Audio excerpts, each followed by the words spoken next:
Built off the Canadian Guidelines for Occupational Therapy and Environmental Behavioral Theory and FLOW, the Person-Environment Occupation, or PEO model, focuses on the balance between person, their environment, and the occupations they choose to engage in.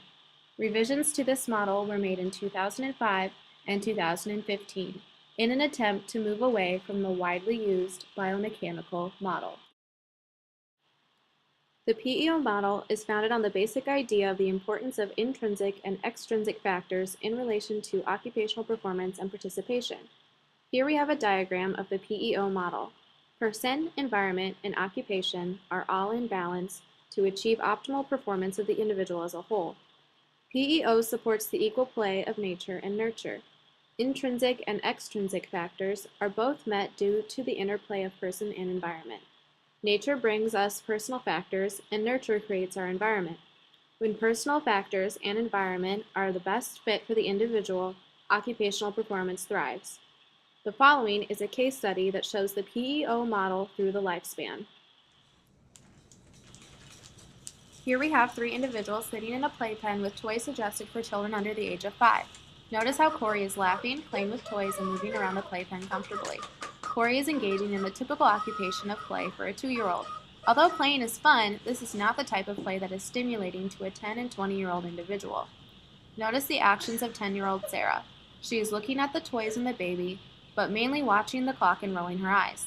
This environment and occupation are too far below her cognitive and social level.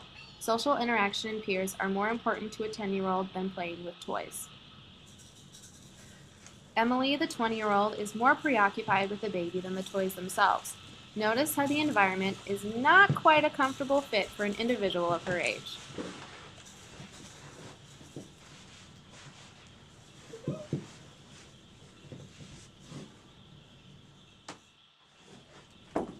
I'm bored. Let's do something that's actually fun.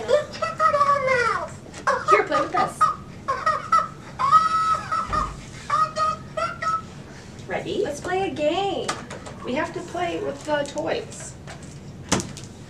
But they're not any fun. Yes, they are. Ugh. Just play with Corey. Now for your watch. I have class soon.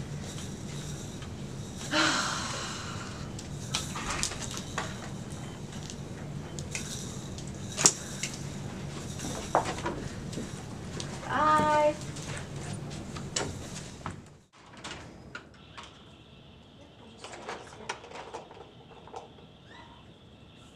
Here we have the same individuals in a 5th grade classroom.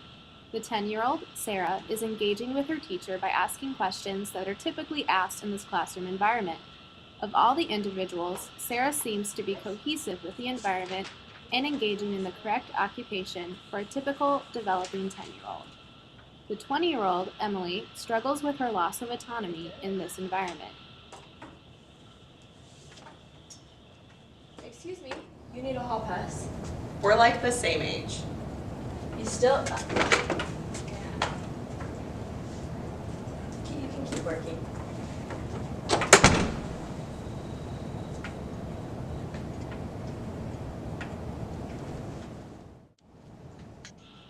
The 2-year-old is being monitored by the 20-year-old because Corey is not safe in this environment on her own. Observe as the 2-year-old is sleeping through the lesson, as a 5th grade classroom does not allow for the attention span and biological needs of this child.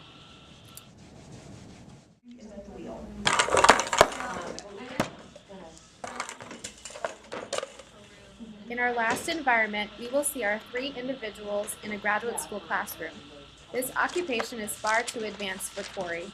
Observe as she attempts to interact with her environment, but does not receive the proper stimulation and begins to cry. She is surrounded by unfamiliar sounds and unfamiliar people. This environment is not comfortable for a child of this age. No. No, because since it was 2 years ago, I think I have to let, I think I institution.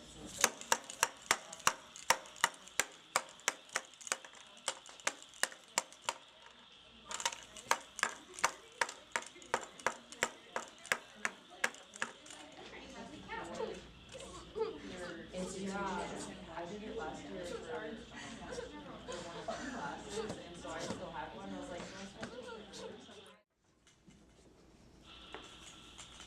10-year-old is struggling to keep up with the coursework as her attention span does not last the 2 hours expected of students in this environment. Her cognitive level does not meet the demands of this occupation. She becomes restless and wants to play outside and interact with her peers.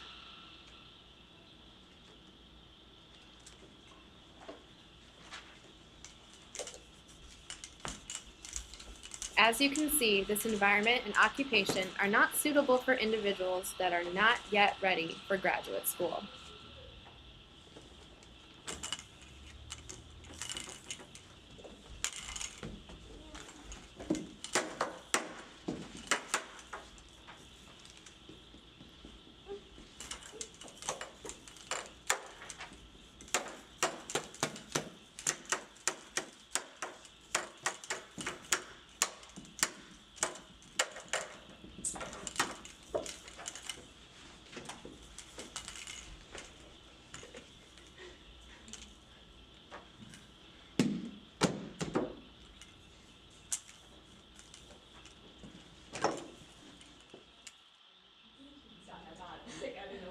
And finally, the 20-year-old seems to thrive in this type of environment.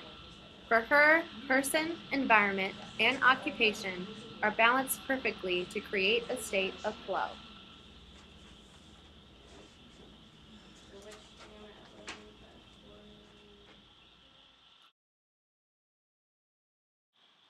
How does this relate to our OT practice in pediatrics? Look at this pediatric OT gym. Notice how the environment differs from some other gyms that you have seen on your fieldwork. The bright colors and fun-looking equipment are inviting rather than intimidating to the child. Yet this environment is not too distracting so the kiddo can focus on therapy.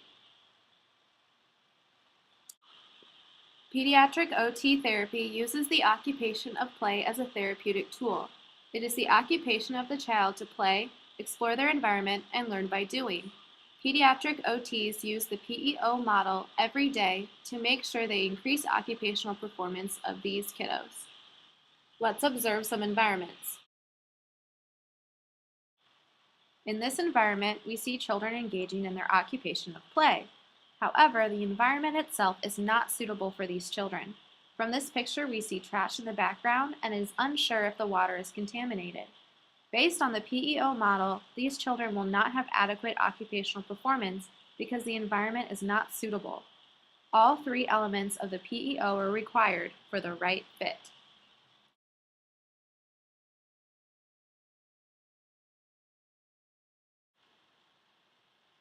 Here we see a real-world example of the wrong occupation. These children are expected to engage in the occupation of work far too early. Children of this age should be engaged in play and learning in order to increase their occupational performance. This environment is not safe for children of this age as well. They are using large and heavy tools that may be too sharp or dangerous to use without adult supervision.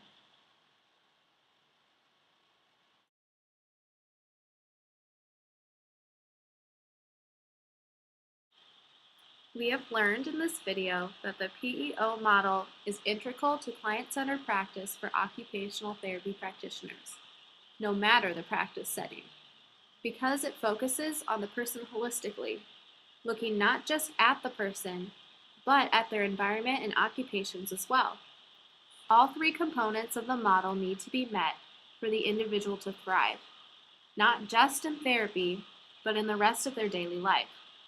The components of this model present differently through the lifespan. So, it is important for OT practitioners to be cognizant of their clients' personal factors as well as appropriate environments and occupations.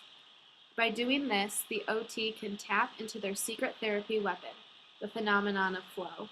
Allowing the balance between person, environment, and occupation can increase the chances for flow and create a more meaningful and beneficial therapy experience for the client and for their family members as well.